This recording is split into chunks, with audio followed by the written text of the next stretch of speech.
he is talking about greed and corruption, but our next guest says Sanders has a little problem. In his new book, Profiles in Corruption, Peter Schweizer claims Sanders has funneled campaign cash to his wife, Jane, for years. And Peter joins us right now live from Tallahassee. Peter, good morning to you. Hey, good morning, Steve.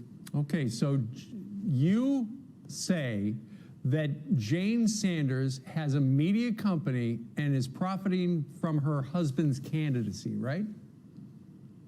Yeah, I mean, this goes back to the 1980s when Bernie was mayor of Burlington, Vermont. One of the first things he did, Steve, was put his then girlfriend, later wife, on the payroll. The city council objected and said, you can't do this. Bernie ignored them. And that began this pattern of sort of steering money, taxpayer money and campaign money, to his family. His wife set up a media buying business registered to their home in Vermont, and started doing media buying for her husband's campaign. She had no background in advertising, no background in media buying. And the dirty little secret here is, Steve, is that when you do a media buy, the buyer is entitled to a commission of between 10 and 15%. Wow. So it can be quite lucrative. Yeah, it can be quite lucrative. And so we know that, you know, at least $150,000 was funneled to Jane Sanders this way. We also found out, Steve, that in a couple of cases, allies of Bernie Sanders, who ran for governor of Vermont in 2000 and ran for lieutenant governor in 2004, were expecting Bernie's endorsement. Bernie didn't give it, and there was controversy. Why is Bernie not giving it? They both ended up hiring Jane as their media buyer, and then a couple of weeks later, Bernie decided to endorse these candidates. So he clearly seems to be leveraging his position for her business as well. Okay, I don't think most people knew that, and I'm sure that a lot of the Bernie Sanders crowd that listens to him talk about ending greed and corruption don't realize that. But ultimately, being a media buyer, what she's doing is not against the law. No, it's not.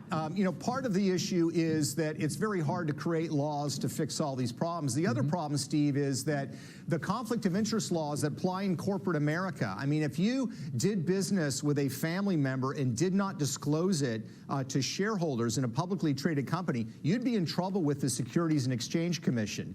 But the problem is politicians get to write their own rules. So they want to apply conflict of interest laws and requirements to corporations, but they don't apply it to themselves. So you're right, this is not illegal. It's not illegal, but at the same time, there seems to be some hypocrisy, because Bernie is out on the stump every day talking about greed and corruption, and yet the people who are standing right there who really want him to be president don't realize what may be going on behind the scenes when it comes to every one of those media purchases that is made on behalf of the campaign. Well, here's the thing. I mean, this hypocrisy or this inconsistency goes deeper, Steve, because Bernie's worth, you know, several million dollars. Yeah. He actually has a stock portfolio. But when you look at his stock portfolio, he's not investing in so-called socially responsible investment funds. He's not buying solar company stock or, you know, buying into an organic, you know, cattle farm. He's buying Fortune 500 companies. So he attacks Wall Street. He attacks Big Pharma. You know, he attacks big oil. He's invested in those companies. That's where he's actually putting his assets. So it's a major problem for Bernie, this gap between the image he portrays and the reality of how he actually conducts his own affairs. You know, Peter, this is the campaign season. We're all learning more about the candidates. Are you the only person looking into their personal finances? Because your book, Profiles in Corruption, is pretty much the only place that I have heard about this, and I've heard about the Bidens and all those other people. Where's the curiosity? Great question, Steve. There doesn't seem to be a lot. I mean, what this book does and what my previous books have done is the oldest story in political journalism, which is follow the money. Yep.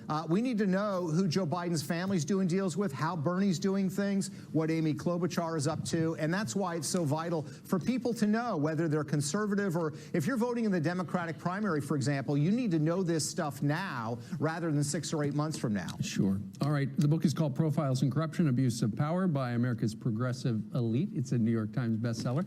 Peter, thank you very much for joining us live.